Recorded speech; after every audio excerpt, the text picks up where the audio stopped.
Un montant qui fait parler. Depuis son arrivée à l'Élysée, Emmanuel Macron a enchaîné les coups durs.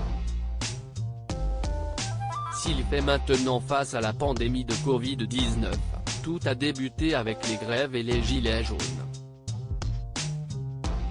Durant plusieurs mois, une partie de la population française a manifesté dans les rues de Paris et d'autres grandes villes pour faire part de leur mécontentement concernant certaines mesures.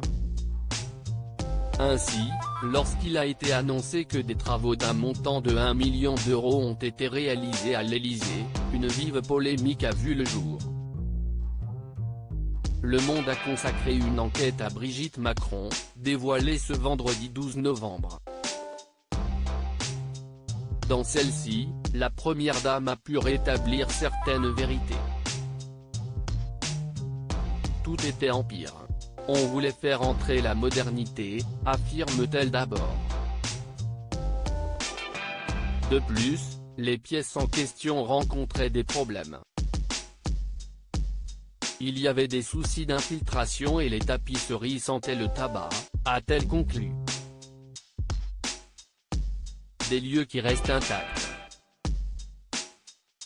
Lorsque les travaux ont débuté, seules certaines pièces ont été rénovées. En effet, il a été possible de constater que les appartements privés du couple ont peu changé, affirme Le Monde. Par la suite, il est indiqué que le peintre Gérard Garouste, qui avait décoré la chambre de Danielle Mitterrand, a rendu visite au couple présidentiel à la fin de l'été. L'occasion pour lui de s'apercevoir que rien n'avait bougé depuis 40 ans. Il était ravi, indique le média.